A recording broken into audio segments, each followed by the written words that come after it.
Hey guys, it's Noel, and welcome to the top 10 strongest Puzzles and Dragon leaders of January 2020. And yes, I know it's February, but this list was made before February and I ran out of time, so please let that slide. If you watch my November version, you'll see a significant difference in the list in two ways. First, like I said in the November version, there is a massive change in the list in this version. Second, due to this change comes a new format. This list will now be ranking pairs, as in the meta now, the top leaders are more pairs than just like themselves. It's also important to note that this ranking is entirely based on my opinion, and other people may have different rankings. This ranking will also be specific to the NA version, but I won't be including the Yu-Gi-Oh collab yet because this list was made before that version, and I'll just wait till the next version to put them in. The thing is, the game is still throwing out super powerful characters super fast, to the point I've had to change this list multiple times after making the original list, so stay tuned till next month because this list right now will most likely not stay. Now, without further ado, let's get into it. Starting off the list is Dark Orphan. For his awakenings, he has 2 7Cs, a 50% less enhance, and a DVP, so when his HP is less than 50%, his damage capabilities are pretty great. For Super Awakenings, he can either put an L shape to increase his pre-existing high damage capabilities, a skill boost to make him a 4 skill boost character, or extend time plus to make easier puzzling, giving you a total of 4 extra seconds with him as a leader friend. His skill is fairly powerful, being a 3-turn having HP skill, with an orb unlock and being an orb conversion, but you're most likely not gonna have to use that skill because you'll have Zerog in your team. His leader skill is a self-damaging leader with a 1.5 HP and recovery multiplier, with an 18 times damage multiplier, and when he's less than 50%, he halves damage. So when he's over 50% HP, he's a little low on survivability. However, when you're under 50% HP, your HP is basically quadrupled. But 50% HP to reduce damage can be a little strict.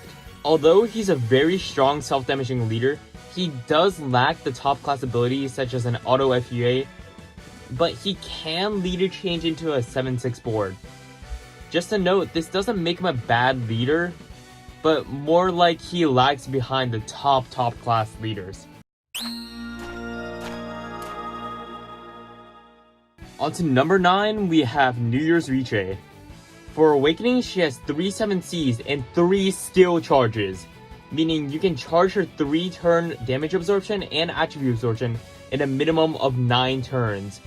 Her skill is also an orb unlock and a all-color board, so as an orb conversion, it's not bad either for her parties. Her leader skill is a multi-attribute leader, which we all know isn't great, but she does double HP, reduce damage, and can throw a 19 times attack multiplier. Although she is limited to Devil and Balance types, she can include characters in her parties like Akine to break through DVPs. Also, as a solution to the DVP problem, you can inherit cards onto REECHE herself with a DVP skill, like the Shelling Ford card, to get a much quicker DVP skill. Her weakness still stands that she's a multi-attribute leader, and you don't have as much liberty as other parties in inherit choice, as well as you're still semi-limited in character choice. You'll also have to cover your recovery with your subs, but even then, she'll still make many dungeons a breeze to go through, especially when you have a 7-6 leader change party.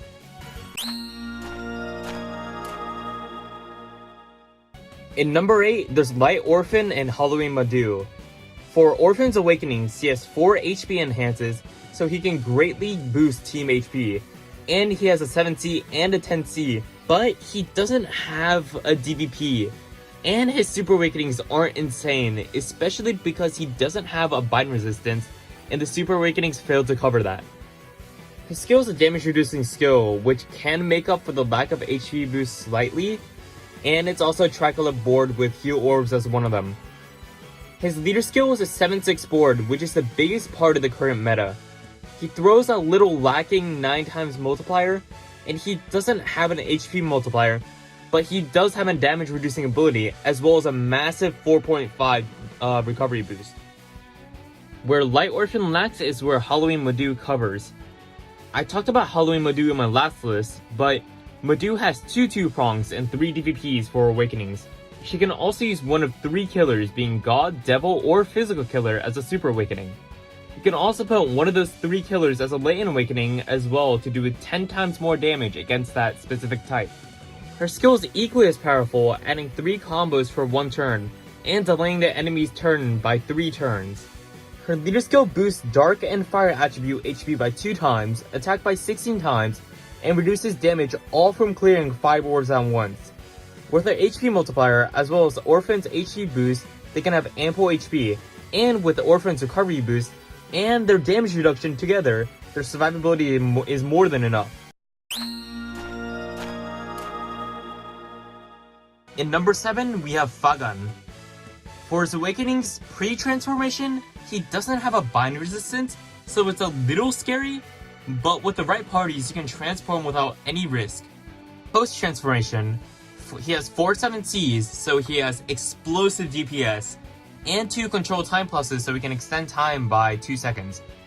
His skill is an extremely powerful 2-turn DVP that charges in 10 turns. His leader skill is a multi-attribute leader skill, and it's dragon only, so it lacks a little in that sense, but its reliability is insane.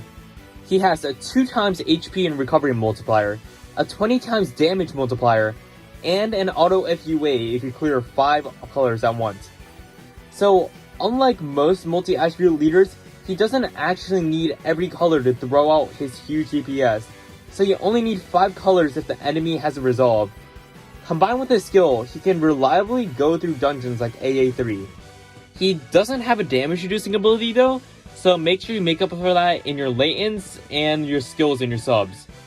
I know I'm saying a lot of weaknesses, but trust me, if you know how to use him and make his parties, he's unstoppable.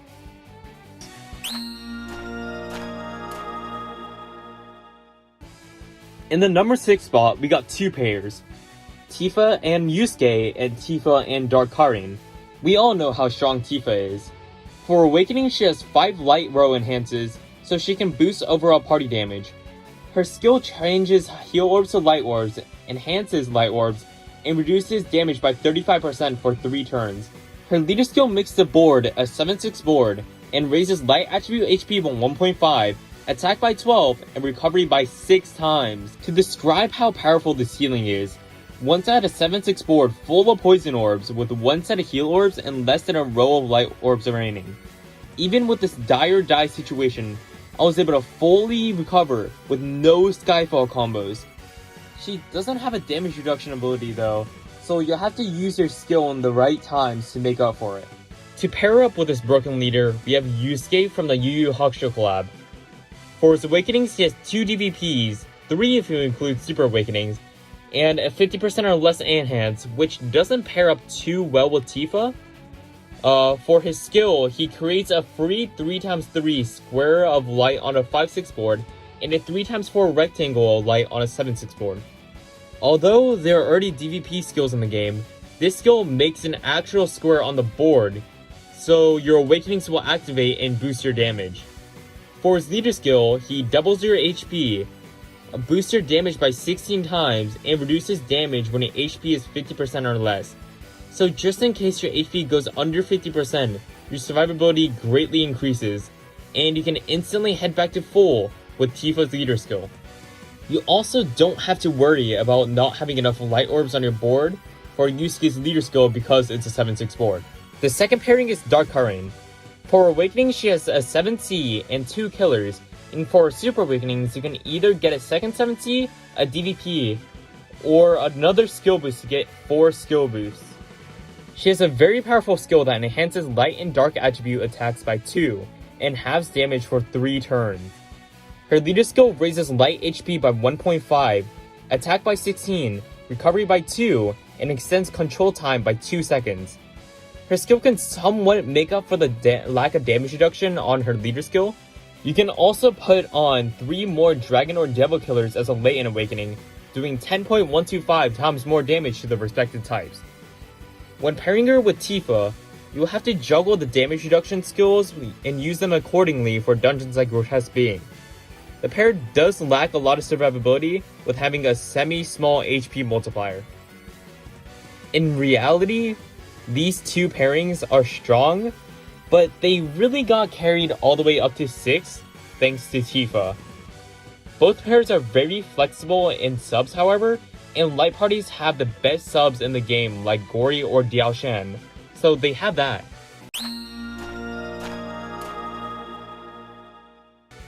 For number 5, we have two pairings again. We got Ina and Phenom, and HMADOO and Ina. Again, we all know how powerful Ina is. Ina has pretty good awakenings, having 4 row enhances, a DVP, and a machine killer, and you can put a DVP as a super awakening. Her skill creates 2 dark orbs and extends control time by 1 second, and it only takes 3 turns to charge, so you'll have a lot of freedom with inherits. Her leader skill raises dark attribute HP by 1.5, attack by 15, recovery by 1.5, and reduces damage by 25%. And when you connect 6 dark orbs at once, she sends out an auto FUA. For Phenom, she has 1 gimmick protection for each gimmick, a DVP, and either a cloud or immobility resistance, or DVP in her super awakenings. So she's a very supportive character and gives you much more freedom with inherits. Her skill clears unmatchables and creates a row of dark orbs, which goes really well with Ina, and clears one of the most annoying gimmicks in the game. Her leader skill doubles HP, throws a 16 times damage multiplier, and adds 1 combo when clearing 3 colors. So even in a 5-6 board, you have a little more reliability with combo absorption. For HMADOO, I talked about her earlier, but with Ina, their survivability is super high and their DPS together is explosive, especially if you have a DVP. Their only issue is that they lack healing, but you can make up for that with the correct subs. You can also make a leader swap party to make a HMADOO Ina party with a 7-6 orb. In number 4, we have two pairings again, HMADOO and TIFA, and Super 1 and TIFA.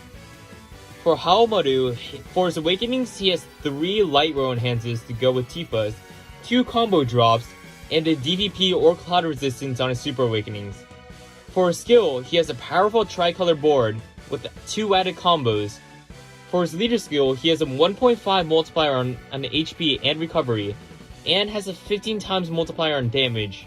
You can also gain an auto FUA when you connect 6 light orbs. Paired up with TIFA, their survivability is low, having a total of 2.25 HP multiplier and no damage resistance, but with an auto FUA and a 7-6 board, they can breeze through majority of the dungeons. For Super 1 pre-transformation, he does have a bind resistance, so he's kind of reliable in that sense because he can't get binded before he transforms. He's a little complicated because he's a multi-transformation character, so I'll only talk about his final transformation for now. For his awakenings on his final transformation, he has 2 7Cs, 2 DVPs, and a machine killer. For his skill, he has a 7 times damage enhance for attack types. For his leader skill, he has a 2 times HP multiplier, an 18 times damage multiplier, and a damage shield, however only for attack types.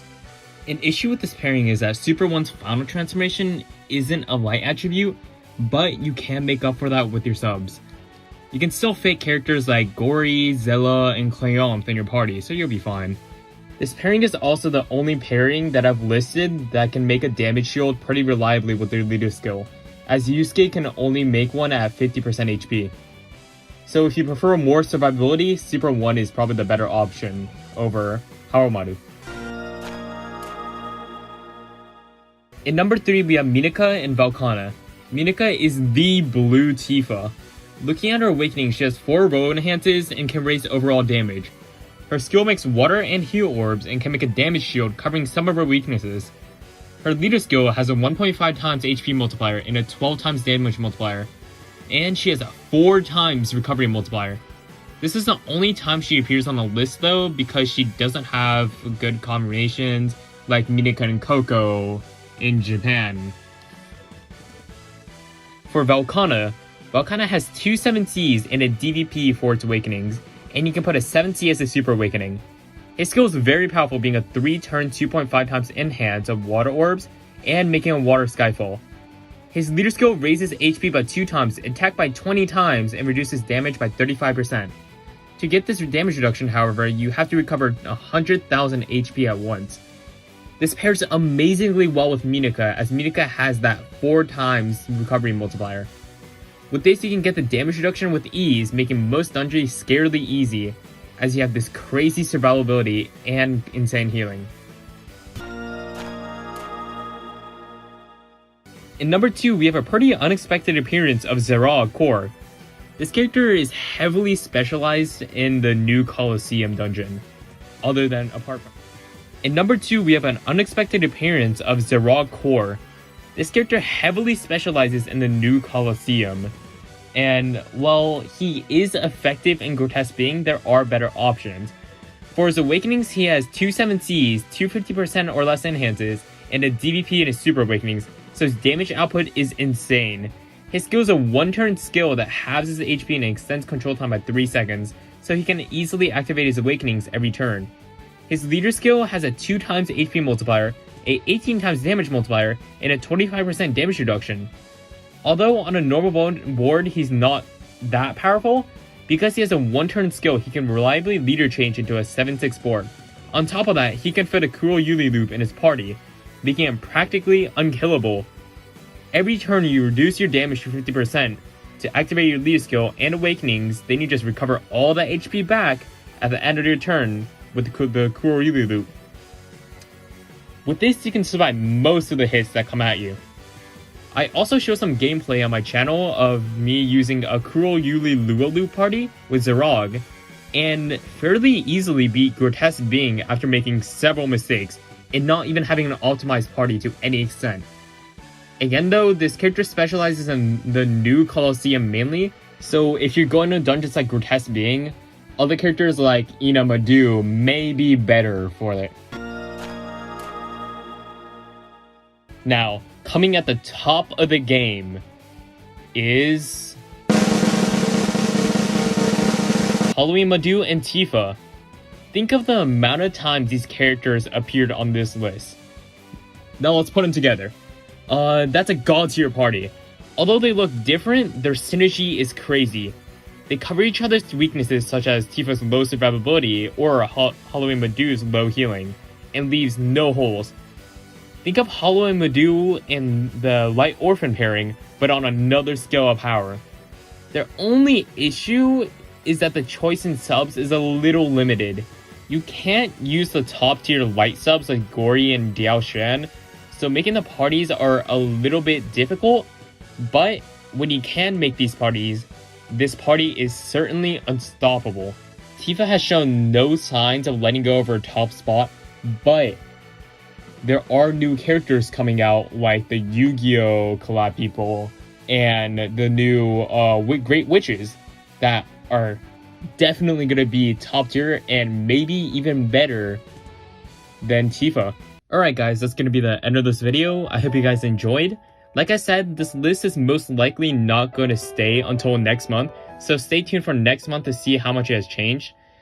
But if I don't get it out by next month, I'd assume at the latest I'll get one out by April or late March. If my motivation keeps up, that is.